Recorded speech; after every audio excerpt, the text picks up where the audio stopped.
নমস্কার বন্ধুরা, আমার ডেইলি জার্নি ব্লগে আপনাদের সবাইকে স্বাগত। আমি সাগ্নিক সুন্দর। এখন বাজে প্রায় 6:40 এবং এই সময় এত সকালবেলা আমি বাইক নিয়ে বেরিয়েছি কেন? এর কারণ আপনারা যারা আমার ভিডিও দেখেন তারা প্রত্যেকে জানেন যে বাইকটাকে আমি একটা রিফ্রেশমেন্টের আইটেম হিসাবে ব্যবহার করি। বাইকে বসার পর আমার মধ্যে আমি যে ব্যক্তি সত্তার চেঞ্জটা লক্ষ্য করি সেটা আমি অন্য কোনো জায়গায় লক্ষ্য করি না। সেই কারণেই আমি বাইকে বসে এমন কিছু কথা বলতে পারি যেগুলো আমি স্বাভাবিকভাবে কখনোই বলতে পারি না। সেই কথাগুলো আমার মনেই আসে না।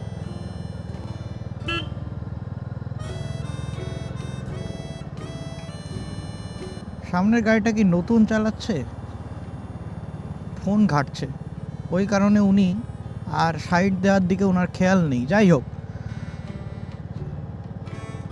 তো আজকে আমি আমার জীবনের কিছু কথা আপনাদের সাথে ভাগ করে নেব। তার কারণ আমি মনে করি যে যেহেতু আমি একজন টিচার, সেহেতু মানুষকে কিছু শেখানো আমার স্বভাবের মধ্যেই আছে। তো আমার জীবনের কিছু কথা থেকে যদি কেউ কিছু সামান্যটুকু শিখতে পারে আমি খুশি হব। আমার মনে হবে এই বাইকে বসার পর আমার মানসিকতায় যে পরিবর্তন আসে, যার ফলে আমি কথা বলতে পারি আপনাদের সাথে, সেটা সার্থক হচ্ছে। সকালবেলা রোদের আলো আসছে, যার ফলে আমি জানি ক্যামেরায় রিফ্লেকশান আসবে, কিন্তু আমি সবসময় স্বাভাবিক জিনিসকে স্বাভাবিক আকারেই রাখার চেষ্টা করি। সুতরাং এটাকে আপনারা মানিয়ে নেবেন। সূর্য উঠছে, আকাশে দেখতেই পাচ্ছেন, এবং সকালবেলা এখন বেশ ঠান্ডা পড়েছে, কিন্তু সেই কারণে বেশ ঠান্ডা লাগছেও বটে। তবে আমি যে হেলমেটটা ব্যবহার করি, এসএমকের হেলমেট, এই হেলমেটটায় যে ভাইজারের লকিং সিস্টেম সেটা খুব ভালো, এবং সেই কারণে আপাতত আমার মুখের মধ্যে ঠান্ডাটা লাগছে না। তবে যদি আমি গ্লাভস খুলে দিই বা হেলমেটের ভাইজার তুলে দিই তাহলে বেশ ঠান্ডা লাগবে। আজকে আমি যাচ্ছি এই সোদপুরের কাছে নাটাগড় বলে একটি জায়গা আছে, সেখানে একটা খুব সুন্দর বিল আছে, নাটাগড় বিল। বর্তমানে কল্যাণী রোড চওড়া হওয়ার ফলে সেই বিলের আয়তন অনেকটাই কমে গেছে, কিন্তু তবুও আমি সেখানে যাব। আপনারাও দেখতে পাবেন যে সকালবেলা কত লোক সেখানে শুধুমাত্র তার নিজের মনটাকে ভালো করার জন্য যায়। আমিও তাই যাচ্ছি। আমার স্বভাবের মধ্যে আছে আমি সবসময় আমার জীবনের বিভিন্ন ঘটনাকে নিয়ে আত্মবিশ্লেষণ করি, সেটাকে সেলফ রিয়েলাইজ করি আমি। তো আজকে যে বিষয়টা নিয়ে কথা বলবো সেটা হলো, আপনারা দেখতেই পেয়েছেন থাম্বনেলে, যে যা পেয়েছি আমি তা আমি চাইনি। এ কি অদ্ভুত, সত্যি তাই।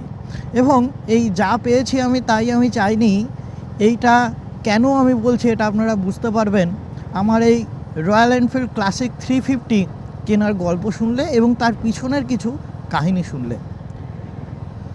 ছোটোবেলা আমার কেটেছিল সুন্দরবনের গোসাবা নামক এক গ্রামে, এবং আমার সেটি হোম টাউন। টাউন বলা উচিত নয়, যদিও সেটা ভিলেজ বা গ্রাম। এখনও পর্যন্ত আপনি যদি সুন্দরবনে বেড়াতে যান এবং এই গোসাবা নামক গ্রামে গিয়ে উপস্থিত হন, গোসাবা এবং তার পরবর্তী গ্রামগুলোয়, তাহলে দেখবেন সেখানে গেলে যেন মনে হবে 2014 সালে এসে গেছেন, অর্থাৎ সময় 10 বছর পিছিয়ে যাবে। ছোটোবেলায় আমার বাড়িতে কারেন্ট এসেছে ক্লাস 7-এ। তার আগে অবশ্য সোলার ছিল, অর্থাৎ যেটাকে আমরা সৌরবিদ্যুৎ বলে থাকি। তো সেই কারণে বুঝতেই পাচ্ছেন যে কোন জায়গা থেকে আমি মূলত বিলং করি। এবং বর্তমানে আমার ঠিকানা হচ্ছে ব্যারাকপুর, এখানে আমি থাকি। তো যাই হোক, এই গোসাবা থেকে ব্যারাকপুর আসার পথটা এত সুগম ছিল না, এবং তারপর tata punch, royal Enfield classic, আরও বহু জিনিস, তার সাথে 2 সন্তান এবং একটি সুন্দর পরিবার, এত কিছুর অধিকারী হওয়াও এত সহজ ছিল না। এই বাইক কেনার স্বপ্ন আমার কেন কোনো দিন ছিল না সেটা আমি আপনাদের একটু বলি। ক্লাস 5 কি 6-এ, আমার ঠিক মনে নেই 5 নাকি 6, তো সেই সময় আমার বাবা, তিনি এই নেটওয়ার্ক মার্কেটিং যে গ্রুপগুলো হয় এরকম একটি গ্রুপে যুক্ত হয়েছিলেন। আমার বাবা তখন চাকরি পাননি। পরবর্তীকালে আমার বাবা প্রাইমারি স্কুলে শিক্ষকতার চাকরি পান।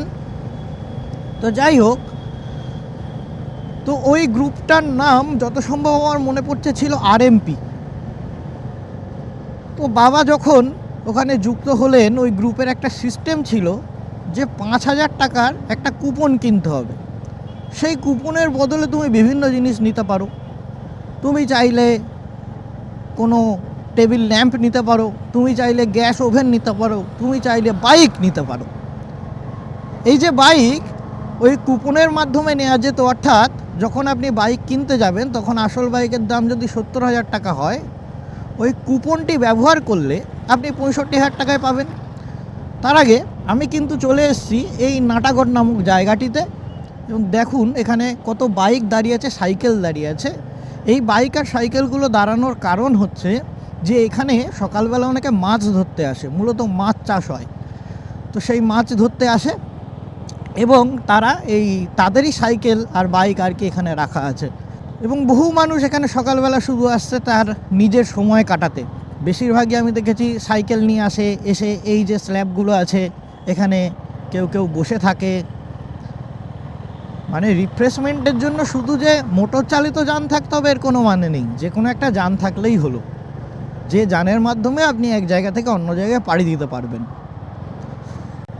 তো আমার বাবার খুব শখ ছিল বাইক কেনার, মানে বাইকের শখ ছিল।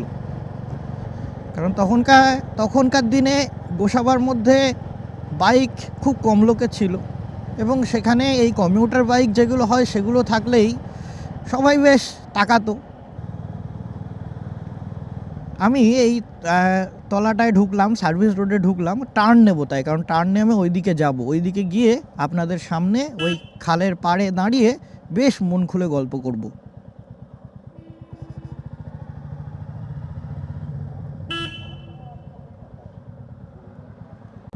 তো বাবা যখন কুপনটা নিয়েছিল তখন বাইক কিনবে এটা বলেই নিয়েছিল। আর তখন হয়েছিল কি, মার সাথে বাবা আলোচনা করেনি।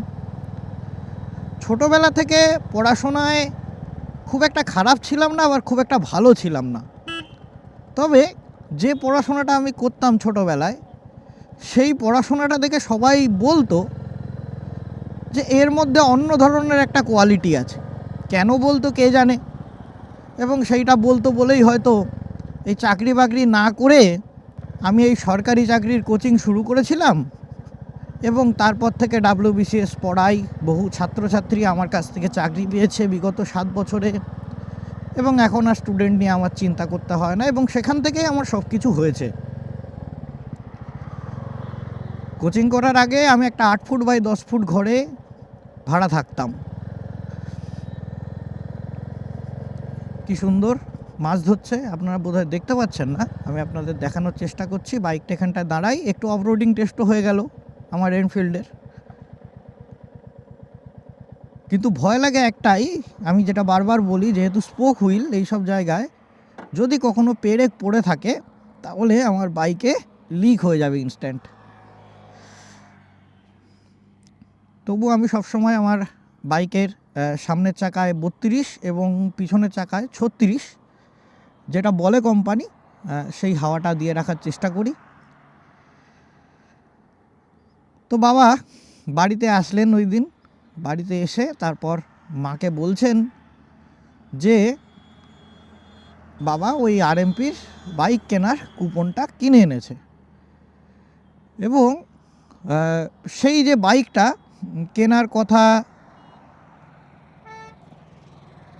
বাবা ভেবেছিল, সেই বাইকটা TVSের, মানে TVSের স্টার সিটি বলে একটি বাইক পাওয়া যেত, মানে সেই বাইকটাই কেনা যেত আর কি ওই কুপনটার মাধ্যমে। তো যাই হোক, মা প্রথমে কিছু বলেনি, বললো ঠিক আছে যাও দেখো, তুমি তো বাইক চালাতে পারো না, তবুও দেখো তোমার যখন ইচ্ছা হয়েছে তো কেনো। আবারও বলছি, মা কিন্তু কোনো আপত্তি করেনি। বাবারা কেন বাবা হয় তখন বুঝিনি, এখন বুঝতে পারি। তারপর দিন বাবা আমাকে নিয়ে আমাদের ওখানে বাসন্তী নামের একটি জায়গা আছে, যেটা ক্যানিংয়ের থেকে খুব একটা বেশি দূরে না, অর্থাৎ একদম গ্রামও বলা যাবে না, আবার একদম শহরও বলা যাবে না, ছোটোখাটো মাঝামাঝি একটি জায়গা। কি সুন্দর লাগছে যোধপুর ব্লুটাকে। তার আগে এনারা রেস্ট দিচ্ছে, দেখুন কোনো হেলমেট নেই, কিচ্ছু নেই। আমি জানি না কি বার্তা দিতে চায় এনারা যুব সমাজকে, এই ধরনের ব্লগও যারা করে কিছু শেখার নেই, কিছু জানার নেই। এরকমভাবে কতদিন যে তারা সাস্টেন করবে আমি জানি না। যে কোনো জিনিস সাস্টেন করার জন্য কোনো একটা নীতি নিয়ে চলতে হয়, যে এটা আমার পলিসি এবং এই পলিসি সমাজের জন্য ভালো, সমাজের জন্য কল্যাণকর। তো যাই হোক, তো বাবা সেই বাসন্তীতে আমাকে নিয়ে গেলেন। সেই বাসন্তীতে তখন টিভিএসের একটা দোকান ছিল। আবারও বলছি, শোরুম নয়, দোকান। কেন বলছি? তার কারণ গ্রামের দিকে বাইকের যে এই ধরনের দোকানগুলো থাকে, সেগুলো মূলত বিভিন্ন কোম্পানির বাইক এনে তাদের দোকানে রাখে এবং সেগুলো বিক্রি করে। তো দোকানে গিয়ে দেখলাম টিভিএসের একটাই বাইক রাখা আছে, টিভিএস স্টার সিটি, ওই বাইকটাই, এবং তার সাথে বাজাজের আরেকটা বাইক রাখা ছিল। তাছাড়া সারা দোকানে ডিসপ্লেতে আর কোনো বাইক নেই।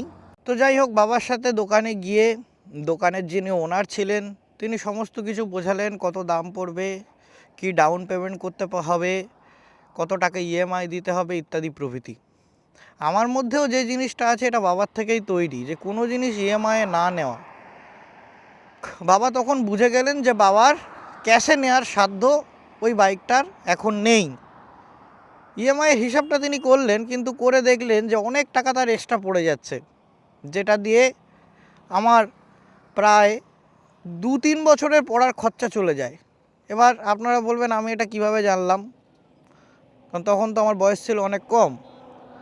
আমার মা আর বাবা আলোচনা করছিল, সেখান থেকে আমি তখন বারান্দায় ছিলাম, আর ঘরের ভিতর মা বাবা এই সম্পর্কে আলোচনা করছিল, বাইকটা কেনা ঠিক হবে কি ঠিক হবে না।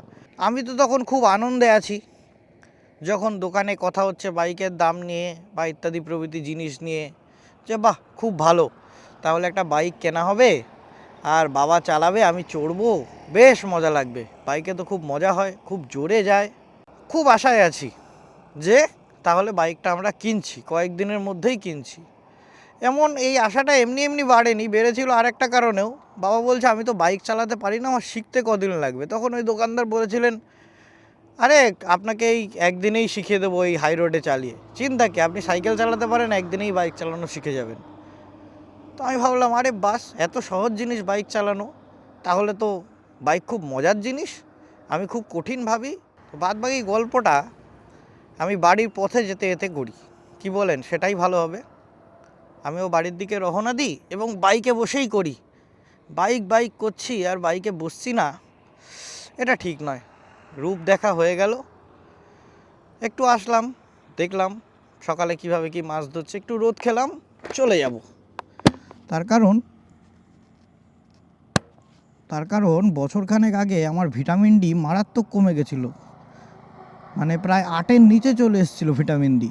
এবার ভিটামিন ডি 17-র উপরে থাকাটা হচ্ছে স্বাভাবিক, 8-এর নিচে থাকা মানে যে কোনো সময় আপনার বোন ক্যান্সার হওয়ার চান্স থাকে অনেক বেশি। কেন হয়েছিল? তার কারণ আমি রোদে বেরোতাম না, আমার কাজই হয় একটা ঘরের মধ্যে পড়িয়ে স্টুডেন্টদের পড়াতে হয়, অনেকগুলো ব্যাচ।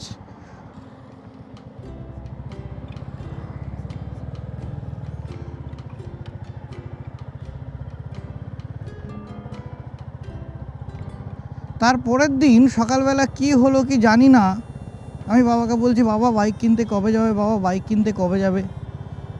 বাবা বললো বাইক কিনবো না। আমি খুব কান্নাকাটি করলাম যে কেন বাইক কেনা হবে না, আমি তো খুব আশা করেছিলাম যে বাইক কেনা হবে বলে। তারপর দেখলাম মাও বলছে যে না বাইক এখন কিনবো না, পরে বাবা বাইক কিনবে, বাইকে খুব অ্যাক্সিডেন্ট হয়। তখন বাবা মায়ের যে আলোচনাটা শুনেছিলাম সেটার মানে আমি বুঝিনি, কিন্তু এখন বড় হয়ে বুঝতে পারি যে বাবার কাছে যথেষ্ট অর্থ ছিল না বলে বাবা ওটা কেনেনি। বাবা ইএমআই ঘেরাটোপে জড়ায়নি বলেই আমি হয়তো আমার জীবনে কোনো জিনিস ম্যাটেরিয়ালিস্টিক যা থিং আমি ওন করি, কোনো জিনিসই আমি ইএমআই কোনো দিন করিনি।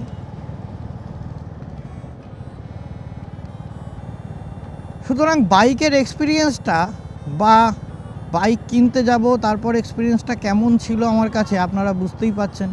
সেই কারণে কখনো বাইক আমি স্বপ্নেও চাইনি যে বাইক আমি নেব।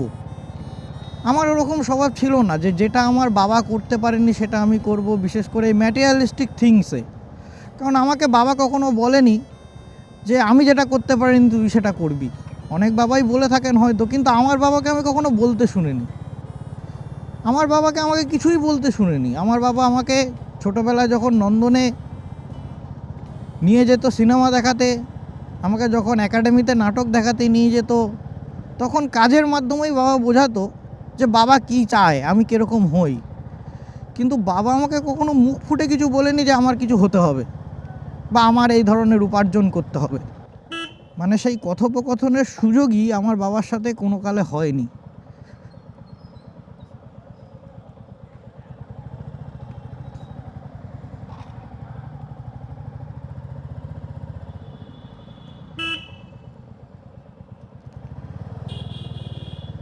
আচ্ছা, এদিক দিয়ে যাওয়াটা রং সাইড হয়ে যাবে, ঠিক নয়, কিন্তু এদিকে তো রাস্তা বন্ধ, তাহলে কি এদিক দিয়েই যাব? আচ্ছা, মাছের বাজার বসেছে। যাই হোক, এই জায়গাটায় যত মাছ আছে এই নীলগঞ্জ বা বারাসাত এই সমস্ত অঞ্চল থেকে, সেই সমস্ত মাছগুলো এখানে আসে, পাইকারি হারে এখান থেকে বিক্রি হয়। তারপর বিভিন্ন মাছওয়ালা যারা পাড়ায় পাড়ায় ঘুরে ঘুরে মাছ বিক্রি করেন, তারা এখান থেকে নিয়ে যায়। সেই কারণে সকালবেলা এত ভিড়। আর বাইকের স্বপ্ন কখন কারুর হয়? যখন সে চোখের সামনে ওইগুলো দেখে সব সময়, বা অন্য ধরনের কোনো অভিজ্ঞতা হয় তার। কিন্তু আমি তো চোখের সামনেও কখনো দেখতাম না আমার সামনে কেউ বাইক নিয়ে রেলা দেখাচ্ছে। আমার বন্ধুবান্ধবও সেরকম ছিল না। বা আমি চোখের সামনে, গাড়ি তো ছেড়েই দিন, গাড়ি এখনও সুন্দরবনে চলে না। মানে এখনও আপনি গাড়ি নিয়ে সুন্দরবনের গোসাবা বলে যে গ্রামটা বলছে ওখানে যেতে পারবেন না। আপনাকে নদীর এপারে গদখালি বলে একটি জায়গা আছে, সেখানটায় রেখে যেতে হবে। তো সেই কারণে আমি কখনো ভাবিনি যে বাইক আমি কিনবো। কারণ আমার কাছে প্রথম কথা, বাইক কেনা ছিল একটা দুঃসাধ্য ব্যাপার। যেহেতু আমি বাবাকে দেখেছি যে বাইক কেনার চেষ্টা করেও বাইক কিনতে পারেনি, সুতরাং আমার কাছে বাইক কেনা ছিল কঠিন ব্যাপার। এবং এই কঠিন ব্যাপার যখন থাকে সেটা খুব একটা ইচ্ছা হয় না। তো আমার ওই জন্য ইচ্ছা ছিল না যে আমি কখনো বাইক কিনবো। তারপর 2016-17 দিকে আমি যখন ব্যারাকপুরে আসলাম, তখন আমার এক দাদা তার স্কুটি চালাই এবং তিনি আমাকে কিছুক্ষণের মধ্যেই স্কুটি চালানো শিখিয়ে দেন। তারপর আমি স্কুটি কিনি। তার কিছু বছর পর আমি FZX কিনি, ইয়ামাহা FZX। 2 বছর আগেই কিনেছিলাম। কিন্তু সত্যি বলছি, আমার কিন্তু যখন FZX-টাও কিনছি বা যখন স্কুটি কিনছি, সেটা কেনার সময় আমার কখনো মনে হয় না আমি একটা স্বপ্ন সত্যি করলাম। এমনকি সত্যি কথা বলতে এই রয়্যাল এনফিল্ড ক্লাসিক 350ও আমার কাছে কখনো স্বপ্ন ছিল না। আমি এই কারণে কখনো বলি না কিন্তু আমার স্বপ্নের বাইক। আমার কোনো ভিডিওয়ে বলতে শুনবেন না যেটা আমার স্বপ্নের বাইক। আমি কি বলি, এটা আমার নতুন বাইক, এটা আমার চালাতে খুব ভালো লাগে, সেই কারণে আমি এত বেশি করে চালাচ্ছি। এটাই বসলে একটা আলাদা অনুভূতি হয়, যে অনুভূতি আমি পাইনি, যে অনুভূতি আমি কখনো পাইনি। আমি তো বাইকে বসেছি, মানে এর আগে বাইকে বসেছি মানে কি 150 cc FZX চালাতাম এবং তার আগে স্কুটি চালাতাম। তো এই যে অনুভূতিটা, এই অনুভূতিটা আমার কখনো হয়নি। আমি এটাই সবসময় বলি। তো যেটার জন্য আমি রাত জাগতাম না, যেটার জন্য আমি আমার ঘুম বরবাদ করতাম না, সত্যিটা হলো এটাই যে সেটা আমি কখনো চাইনি। এবং এ কারণেই আমি স্টুডেন্টদের একটা কথা সবসময় বলি, আমি আজ যা পেয়েছি তা আমি চাইনি, আর আমি যা চেয়েছি তা আমি পাইনি। ম্যাটেরিয়ালিস্টিক থিং বা লাইফস্টাইলের কথা বলছি। আমি কখনো চাইনি আমার লাইফস্টাইল একটা ঘরের মধ্যে, একটা স্টুডিওর মধ্যে কাটবে সবসময়। আমি সবসময় চেয়েছিলাম যে আমি শঙ্করের মতন হব। চাঁদের পাহাড়ে শঙ্কর যেরকম বুনিপের খোঁজে যায়, সে যেরকম আফ্রিকায় গিয়ে রোমাঞ্চের সম্মুখীন হয়, আমি হয়তো আফ্রিকায় যেতে পারবো না, কিন্তু আমার জীবনটাকে ওই রকমই বানাবো যে জীবনে সবসময় চিন্তা থাকে, কিন্তু সেই চিন্তার মধ্যেই এক অজানাকে ছুঁতে পারার আকাঙ্ক্ষা থাকে। সেটা আমার হয়নি, সেটা আমার আশা করি আর কখনো হবেও না। তার কারণ আমি আবারও বলি, আমি 2 সন্তানের পিতা। আর যখন একটা ব্যাচেলার ছেলে বিবাহ করে তখন তো তার মানসিকতা চেঞ্জ হয়ই হয়। এমনকি সে যখন পিতাও হয় তখন তার মন মানসিকতারও অনেক পরিবর্তন ঘটে। তো এর মানে এই নয় যে আমি দুঃখ করি আমি সেই ধরনের জীবন পেলাম না বলে। আমার কোনো দুঃখ নেই, কোনো আক্ষেপ নেই। শুধু আমি একটা কথাই বলি যে যে জিনিস তুমি চাইবে না সেই জিনিসই তুমি পেয়ে যাবে। যদি কোনো জিনিসকে বেশি করে চাও না, বাচ্চাদের মতো যদি বেশি বায়না করো, তাহলে আলটিমেটলি বায়নাটাই হবে, সেই জিনিসটা আর পাবে না। এটা আমার ব্যক্তিগত মতামত, এটা আমার পার্সোনাল মতামত, আমার নিজের জীবন থেকে মতামত। এটাকে আপনারা কিভাবে নেবেন সেটা আপনাদের ব্যাপার, কিন্তু আমি জানি যে আমি কখনো বাইক চাইনি, আমি কখনো গাড়ি চাইনি। ফ্যামিলি রিলেশনশিপ, হিউম্যান রিলেশনশিপ সবাই চায়, সেটা আমি চেয়েছিলাম। আমি ম্যাটেরিয়ালিস্টিক থিংসের কথা বলছি। তো চাইনি বলেই আমার মনে হয় আমি হয়তো পেয়েছি। এবং পরবর্তীকালেও যদি আমি কখনো ক্লাসিক 650 নিই বা অন্য কিছু নিই, আরও বড় বাইক যদি কখনো নিলে রয়্যাল এনফিল্ডই নেব।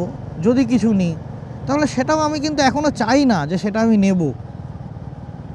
হলে ভালো, না হলেও কোনো ক্ষতি নেই, নো প্রবলেম। আমার তো তার প্রতি কোনো চাওয়া নেই। আমি যখন যেটা নিয়ে থাকি সেটাই খুশি থাকি।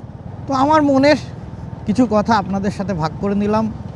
আবারও বলি, আপনারা যদি এই ধরনের কন্টেন্ট পছন্দ করেন, যে কন্টেন্টে আমি রিয়ালিটি দেখানোর চেষ্টা করি, বাইকটা আমাকে কি ভালো লাগায় সেটা আমার নাটক করে এখানে বোঝাতে হয় না। আমি যখন কথাগুলো বলি এই বাইকে বসে, তখনই আপনারা বুঝতে পারেন যে বাইকটা আমাকে কি সুবিধা দেয়। আজকে যাই বলুন আর তাই বলুন, এই বাইকটা না আসলে আমি কি আমার কথাগুলো শেয়ার করতে পারতাম এত সহজভাবে? কারণ মুখের সামনে ক্যামেরা ধরা আমার সহ্য হয় না। আমি একটা শিক্ষক, তো শিক্ষক মানুষ হিসাবে যখন তখন ক্যামেরা নিয়ে যে কোনো চ্যানেলে যা খুশি বললাম সেটাও সহ্য হয় না। আর আমার কাছে তো সরকারি চাকরির জন্য লোকে পড়ে, WBCS-এর জন্য। তো সেই কারণে সেখানেও আবার এত আমার জীবন সম্পর্কে কথা বলতে ভালো লাগে না। কিন্তু এই চ্যানেলটায় আমার ফ্রিডম আছে, আমার স্বাধীনতা আছে, যে আমি আমার জীবনের যা কথা সেটা মানুষকে বলতে পারি। আমি জীবনটাকে যেভাবে উপলব্ধি করি সেইটাকে আমি প্রকাশ করতে পারি, এবং আমি যেমন চাই যে মানুষের কাছে এই আসল সত্যটা পৌঁছোক, সেটাকে আমি পৌঁছাতে পারি। সবাই খুব ভালো থাকুন। After all, thanks for watching.